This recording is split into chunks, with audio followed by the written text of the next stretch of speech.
military, and teachers for attending this event. Also, a big thanks to our administration, TV production crew, secretaries, technology, and the custodians for helping and assisting with the planning of this event. Thanks to Chick-fil-A and Bubba Boo's for providing delicious food. We greatly appreciate their generosity. I would like to recognize our guidance team, who always goes above and beyond when given any task. I am fortunate to work with an amazing bunch of counselors. At the conclusion of the college panel, the counselors will be hosting 15-minute workshops on NCAA, scholarships, SAT, ACT, financial aid, how to apply to college, and our new program we're launching, the college experience at BTHS. The National Honor Society and National Italian Honor Society will be escorting and guiding you to your next location. Thank you to our student volunteers and their advisors for taking time out of their busy schedule to give a helping hand.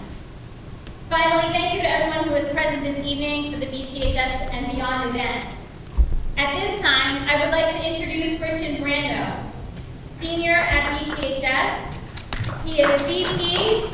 I have a long introduction. I have the VP of NHS, Secretary of SGA, Commander of ROTC, member of the Drama Club, anchor of morning announcements, and Christian will be attending the University of Maryland next year on a Fulbright ROTC scholarship.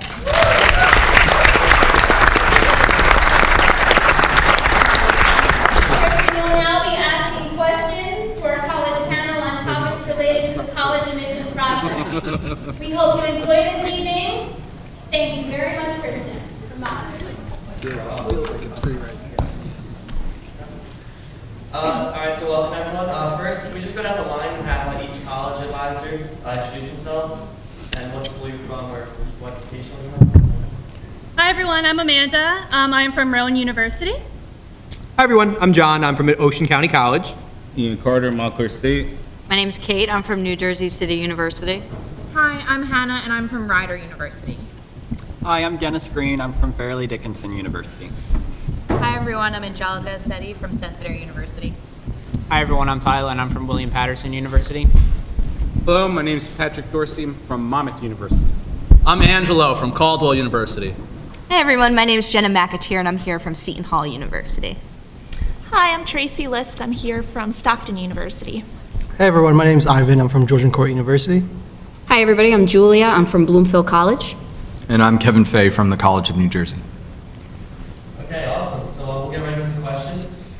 So the first one is, how much, for high school schedules, how much value do you place on the strength of a schedule?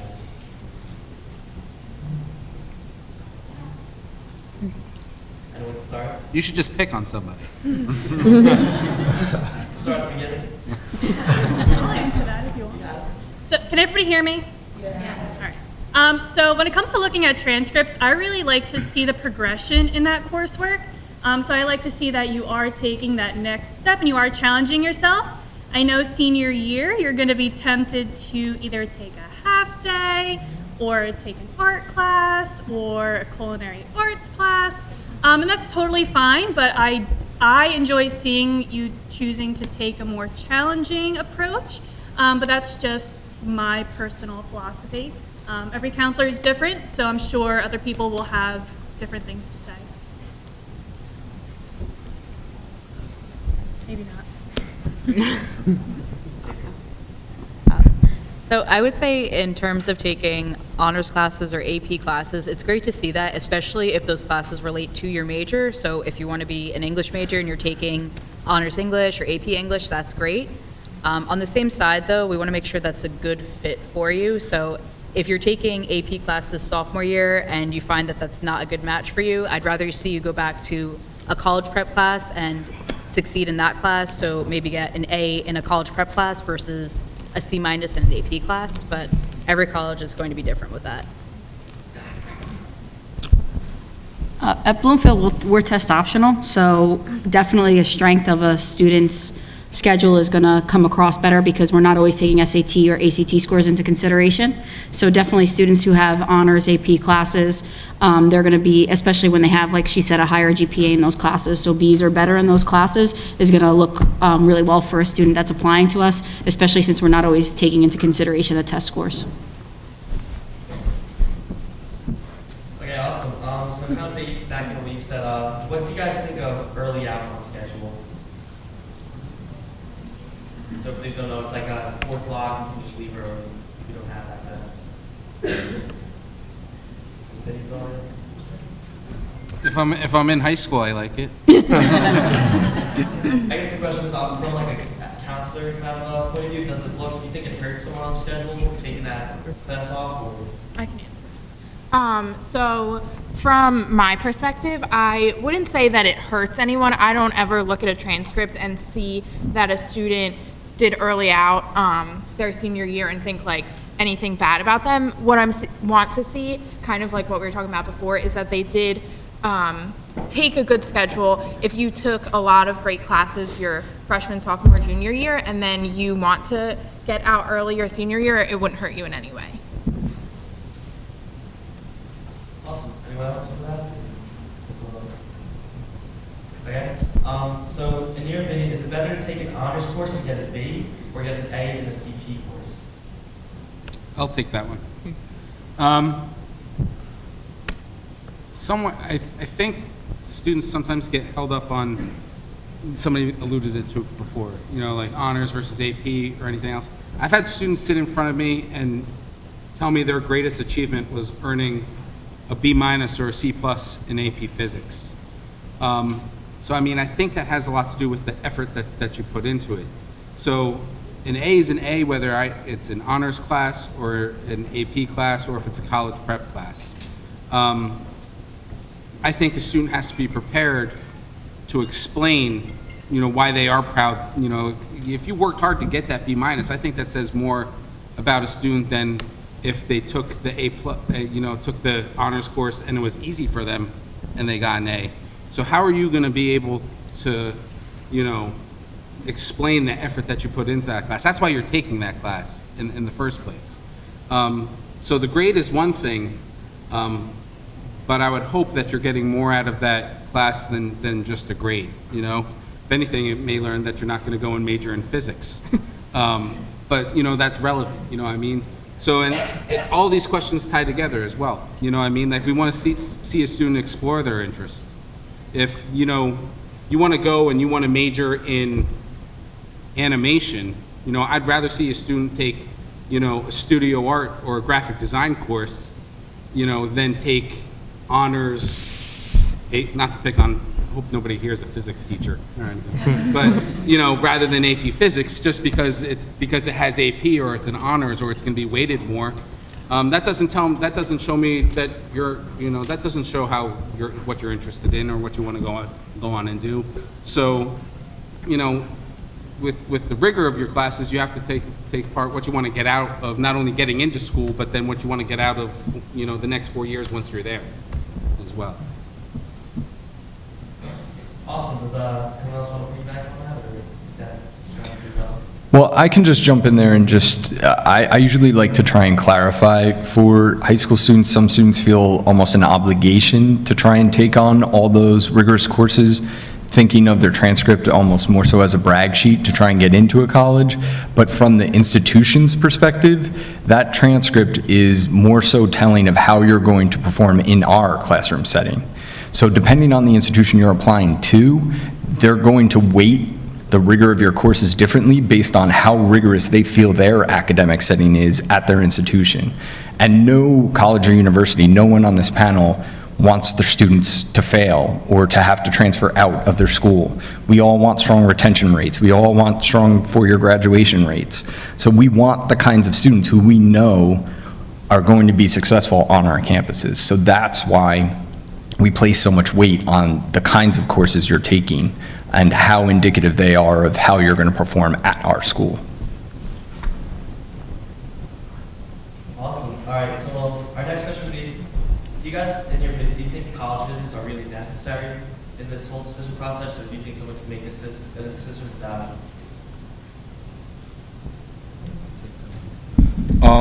Personally, I think the college visit experience is very important to choosing the college that you want. You know, a lot of us do have, you know, similar majors, you know, similar things, so you have to go and see if it's the right fit for you, you know. You can love a school from afar as much as you want, but if you step on campus and don't feel like you're at home, then it's obviously not the choice for you. So I definitely think you should go out there and visit colleges as early and as much as you possibly can. I would even go further as to saying you should visit a college that you really like, maybe 2 or 3 times even, just to make absolutely sure that it's the best choice for you. Especially since you're investing all your money, all your time, all your efforts into your future, you definitely want to make sure that that's the right choice for you and that it feels right. That's the biggest thing about a campus visit is the feel.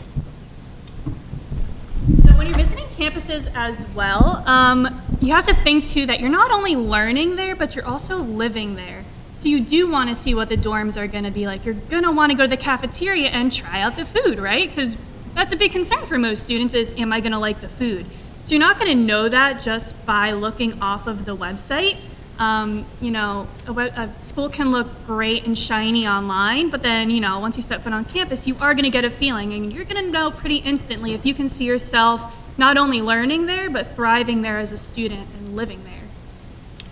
They're also very important because sometimes when you go on these visits, you learn additional things that you might have not learned before.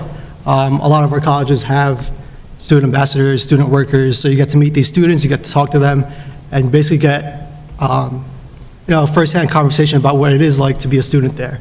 So sometimes you learn more once you go on these college visits. I would also encourage students to do any overnight programs that the college might offer. Sometimes they offer them for accepted students. This way you actually are spending a night on the campus, you actually feel you're immersed in the student body, so you actually get that experience of what it would be like if you were attending the school. And even if you're planning to commute to a college, it's still good to know what goes on campus after hours. So what are their clubs, organizations, events that you can maybe do, even as a student that might be commuting back and forth to home. And also there are some more competitive colleges that look at demonstrated interest. So if you're actually visiting a school, they consider that a demonstrated interest, and it might rank you higher than somebody who's never actually visited the college, but might have a similar academic profile. So if it's really a school that you're very much interested in, that might be a great way just to kind of show even more how interested you are by actually visiting the campus. Okay, really cool. So we're all really helpful. So for college applications, how critical is it to get involved in your school's activities and clubs during the whole process? I'll take that one because at Stockton, we really do kind of emphasize, we call it the holistic approach to the application review process. So no one, I think, on this panel would argue that the most important thing that you're putting forward in your application packet is your transcript and your academic record. But there's a lot more to being a student at high school and at college than just being in the classroom. You only spend, I mean, currently about, 6-7 hours a day, 5 days a week, 9-10 months out of the year in school. What else are you doing with your time? So, you know, we want to see that you're involved, whether it's in school, in clubs, sports, honor societies, things like that, or out of school, whether it's volunteerism, part-time jobs, summer jobs. We want to see kind of who you are, and getting involved allows us to get a better idea of kind of the whole you, not just who you are in the classroom.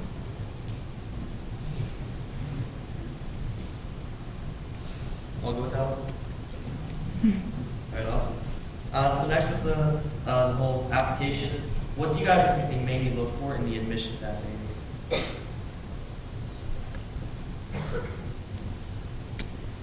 Make sure that you answer the question being asked. You would not believe how many students, I think that sometimes students struggle with the fact that college essays tend to only be between 250 and 500 words. And it actually sometimes is harder to fully express your point in a short amount versus in a longer essay. So I think that students sometimes struggle with that. So just make sure that you're editing, and as a former literature major, please check your grammar, check your spelling. Don't always rely on spell check, because sometimes, as we all know with autocorrect, it's wrong. So make sure that you proofread. And lastly, make sure that you put the right school's name in your essay.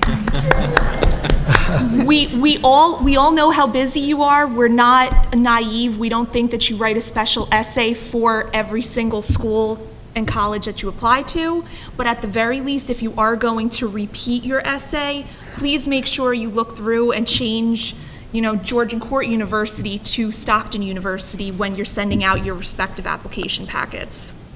Or if you're using the Common App, if you're just going to use a Common App essay, be careful that you're not using a certain school in there, because you might apply to multiple schools on the Common App, and so not just the one school you're writing about in that essay is going to read that essay, so it hurts our feelings. For me, the essay has been super helpful, especially for those students who are kind of borderline for scholarship amounts. So let's say like if you have a 3.3 versus like a 3.5, but you have a really, really good essay, that could be possibly something that can push you to that next level. Be yourself in your essay. We want you to be as genuine as possible. Tell us a story. Tell us something really funny that happened in class, because that's what's going to stand out to me. Because a lot of people send us these copy-pasted essays, basically just inserting your name where someone else's name is, and that's boring. I'm reading hundreds, maybe even 1,000 essays a year. That's what's going to stand out, is something that's special, something that's personal. Also, some schools are flexible with their essays, so at Caldwell, we'll take an essay that's a little bit longer. Let's say if you need that extra time or space to explain yourself. I've also gotten poems. I've gotten mixtapes, and yeah, it was fire. I've gotten videos. I've gotten all different types of stuff. So you can send in an essay and maybe something else that's a little bit creative. That will definitely make you stand out to me.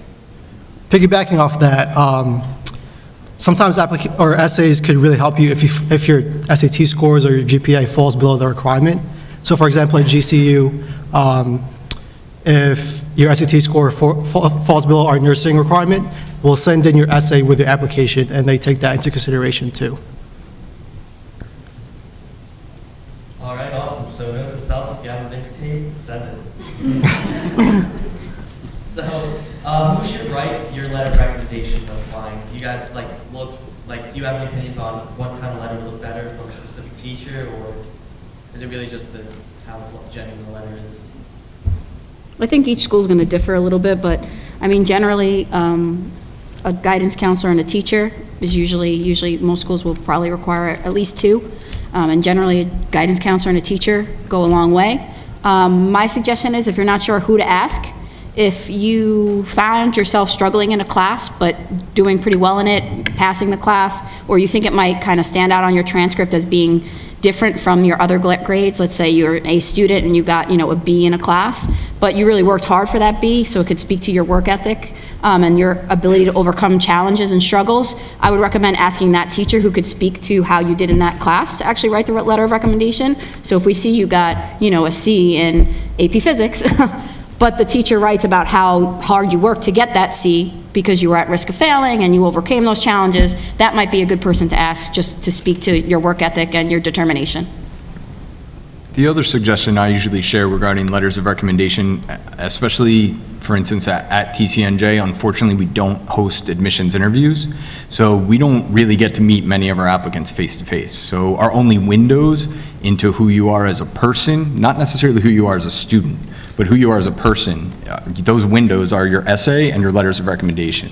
So I usually encourage students to, when you are choosing your teachers or whoever is going to be your reference, pick individuals who can speak to the qualities of your character as a person and articulate that in a letter. Meaning, I would discourage you from going to a teacher for a rec letter if the only reason you're going to that teacher is because you aced their class. If you never really connected with that teacher, then odds are all they'll talk about is how you're a strong student, you did well in their class. But I saw that you did well in their class on their transcript. So that letter of recommendation told me nothing new about you. And in my opinion, that was kind of a wasted opportunity. So take some time to really figure out which sources are going to speak best to your potential as a student and as a person on our campus. Another thing to go off that is, if it's your favorite teacher, most likely it's everybody else's favorite teacher, because there's usually a reason why teachers are your favorite. So if you're going to ask somebody who's most likely a very popular teacher, ask them early, because if they're going to get a lot of requests, you don't want that delaying your application process. All right, awesome. So this next topic, I know it's one a lot of people don't like. So what is your current view on the importance of standardized testing in the admissions process when it comes to like the scores and? So at Rowan, we are test optional. So if you have a 3.5 or higher on a 4.0 unweighted scale, you don't need to submit your SAT scores. There's a few stipulations with that. Obviously, if you're looking to get into our engineering program, we do require those scores. But we do recognize that the SAT does not define who you are as a student and how well you're going to do in our classes. So, you know, we're test optional. I'm just going to leave it at that. If you fall into that category, take advantage of it. I'll take that next. OCC is also test optional. The only way we would require it is if you want to be exempted from our AccuPlacer. Otherwise, we're open enrollment, so anyone who applies will be accepted after that. And I guess a good piggyback off that too is, do you recommend the SAT or the ACT, or does it not really matter in the process? So at Seton Hall University, we do require that standardized test be submitted for admissions consideration, but also for scholarship consideration. When it comes to the SAT or the ACT, you guys are all ahead of the game sitting here in this audience. So I recommend trying both tests.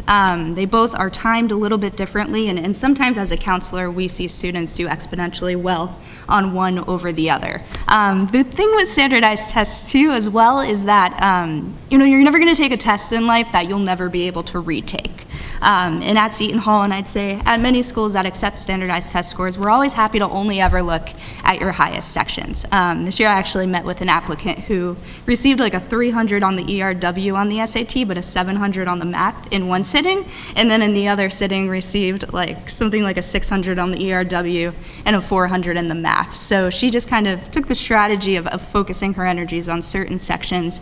And even once you click submit on an application too, you know, we're still accepting new standardized test scores for students who are looking for a higher merit scholarship. So know that you can always retake the test. Schools are never going to judge you based on your lowest sections. We're only going to ever look at the highest, and you can consistently, even after clicking submit, update us with updated scores. So furthermore, some schools will super score. So like if you did better in one part on one sitting, but you did better on another part on another sitting, we'll actually take both those parts from the separate test and put them together into your super score to kind of go a little bit further on that. Something else to remember too is that you're taking the SAT one time or whatever for 3 hours versus your transcript, which is 4 years of really good stuff. So in my opinion, I do sometimes weigh a little bit more heavily on the GPA because it's a better indicator of your success, especially at the college level. However, again, if you took the SAT once, take it twice. If you took the SAT twice, take the ACT. Try different options. Be open to taking multiple times if you have to. All right, awesome. So another question to ask is, what do you think about not taking a math or science senior year? And like, do you recommend any specific math courses that someone should take to prepare for college? I think it really depends on your major. I mean, if you're going into a mathematics major or an accounting major, obviously math is very important.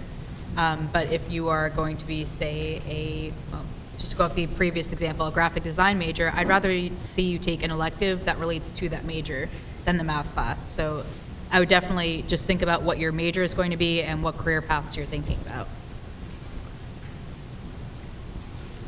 And certain programs will require that. So for at least for our nursing program, because nursing is our most competitive program, we do require at least 4 units of math and 3 units of lab science, being bio, chem, and another lab science. So depending on the program that you're applying to, it might have specific requirements for years of math or years of science.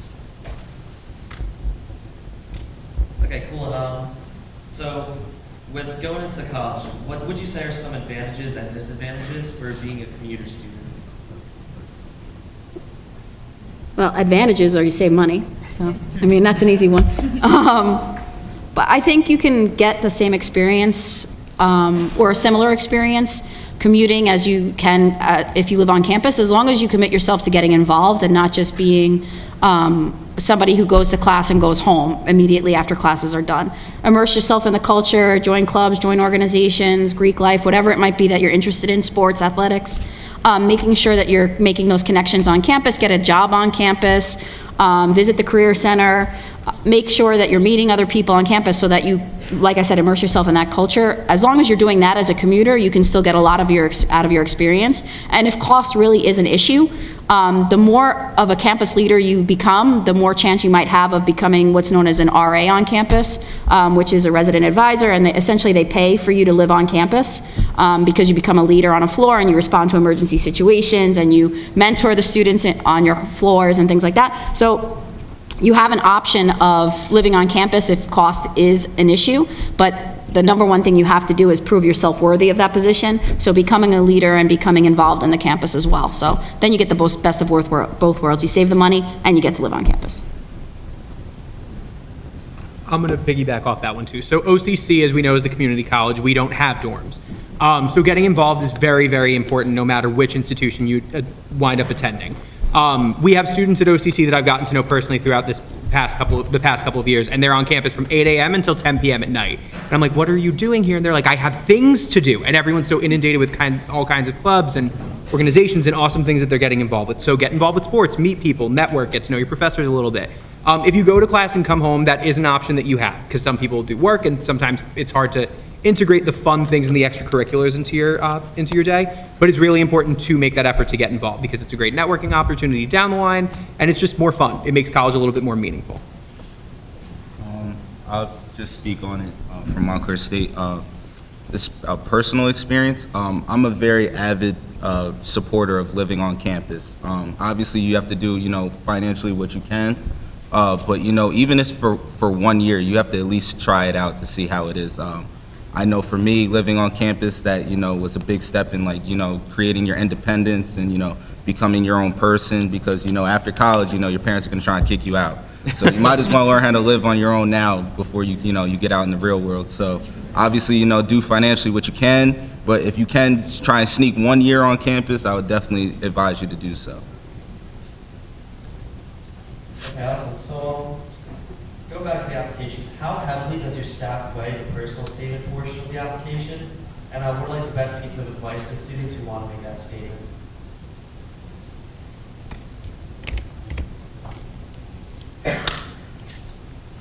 Can you repeat the question?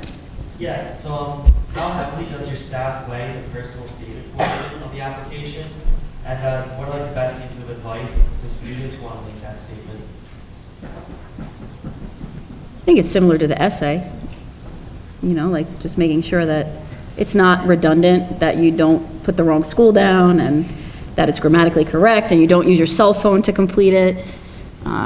Use proper capitalization when appropriate, no LOLs. It's pretty much the same guidelines as the essay.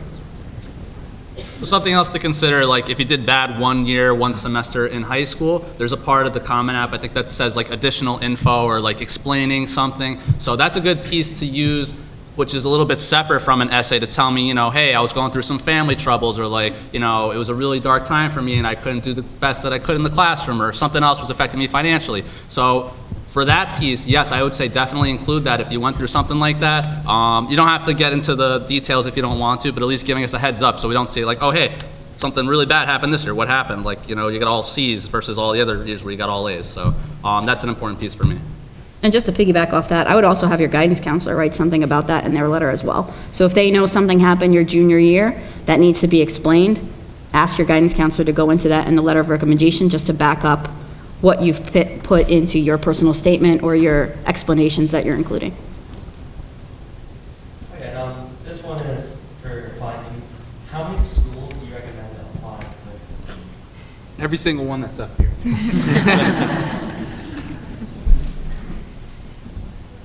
you guys think there's a limit, you should keep that, or do you think you should try to make decisions of where to apply before you start applying, or just apply every single one you think of? Are you paying for the app fees? Good question. I mean, it depends, obviously, financially how much you can afford, but if you want a realistic number, I'd say 5 to 8 is a solid number. Yeah, the FAFSA only allows you to include 10 colleges at first. Now, you can remove colleges once you get a financial aid package and replace it with another school, but really, I think if you could narrow your choices down to, at that point, to 10 schools by visiting, by finding out what their admission criteria are, if they have the major you're interested in, Things that you can use to narrow down your search. I would definitely suggest that to try to get it around, like the max I would say is 10. But I know students are applying to 15, 20. But, I would just recommend give yourself a little bit of less worry and apply to a smaller number. That being said, you should be excited to apply to every school that you're applying to. A word that I know everybody up here probably hates is the term, like safety school. There shouldn't be such a thing, If you're applying to it, and you wouldn't be excited about spending your next 4 years there, you really have to think about whether, you want to be submitting the application there as well. Another reason to come visit campus is you might get a fee waiver. So that could be a good way for you to consider going to university, save you some money. And when I was a student, I actually did end up applying to 15 schools. And that came down from a list of 100 schools, believe it or not, that I just had no idea. Just, you put in the search, you find all these different places, and you're like, where do I even start?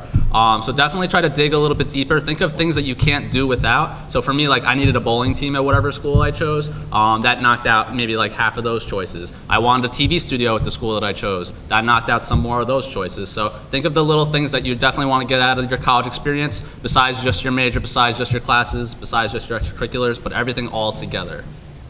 Yeah, and when you determine that fit academically, socially, and financially, and you make that list in a very wise way, again, if you're, admitted to any school off that list, you would be happy. Don't just blindly apply to colleges just because you see them on the sweatshirts and Models. I know I kind of fell into that with some big, name schools, but realistically, if I was accepted there, would not have attended. So do your homework at this point in time, make a list of that number of schools, and always think of, if you socially would thrive there, academically would thrive there, and if it's something that is within the affordable realm for you and your family. So to send it off, do your colleges offer a summer program to help with the transition process, or to get started on events early? Do you want us to go down the line? Yeah. Oh, I'm sorry. Yeah, we do have a summer program for EOF students. So if you are EOF eligible, we do have a summer program that you do come on campus. EOF, for those of you who don't know, is Equal Opportunity Fund. There are certain criteria that you do need to meet for that program. So just kind of be aware of that prior to, submitting that interest form. OCC has a bunch of different summer terms. We make the joke all the time that you're only ever 2 weeks from starting at OCC because we have so many different terms to pick from. So you can start in May, you can start in June, you can start in July, August, and we have some that start midway through the semester or through those months as well. So if you want to pick up a couple classes before you start with OCC or whatever other institution, you're able to do that.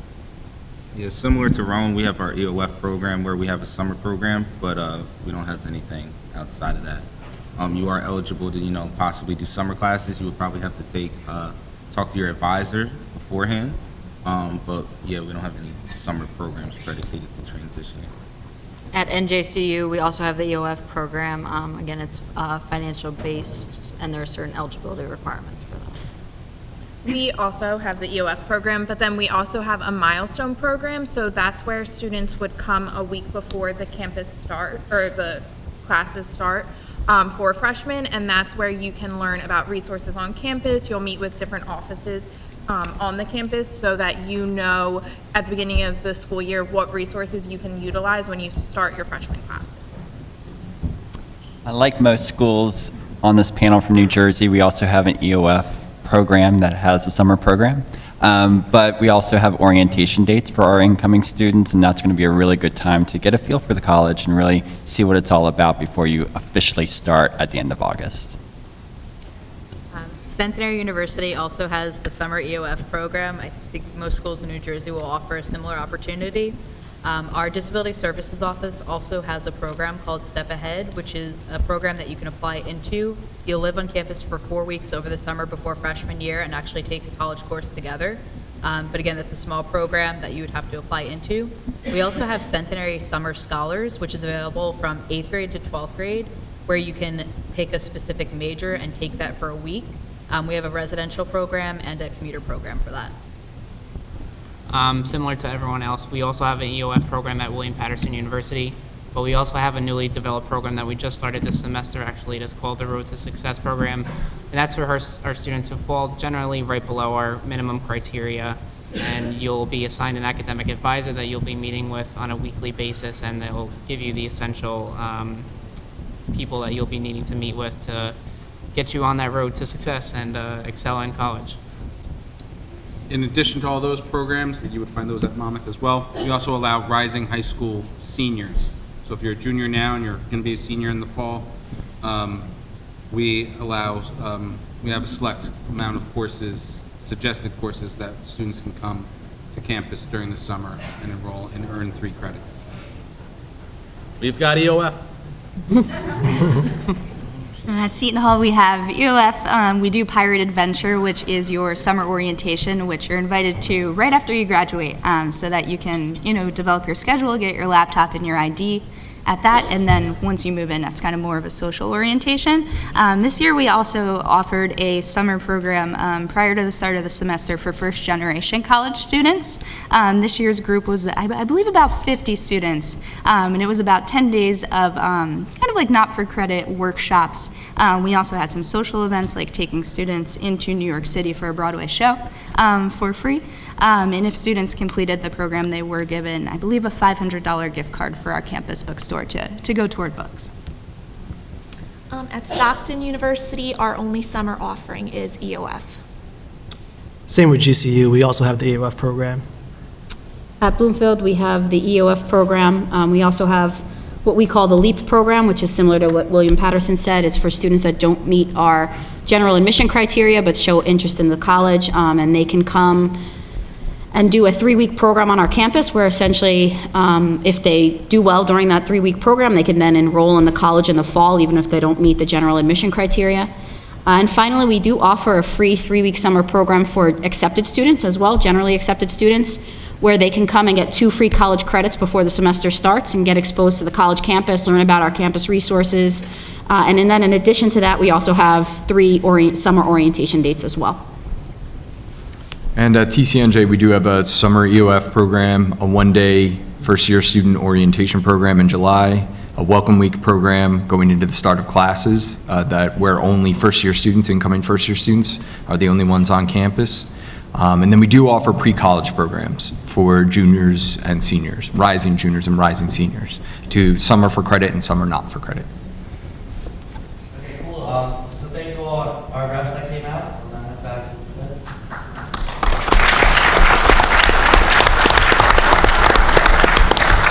Thank you again for our college admission panel. If you have any further questions, the college reps and the military will be in cafeteria 3. But at this time, our student volunteers will be directing you to the counselor workshops. They're going to be located in the 30s hallway. Everyone down there are student volunteers. Can you raise your hand? They're going to help you get to your workshop. And the 20s hallway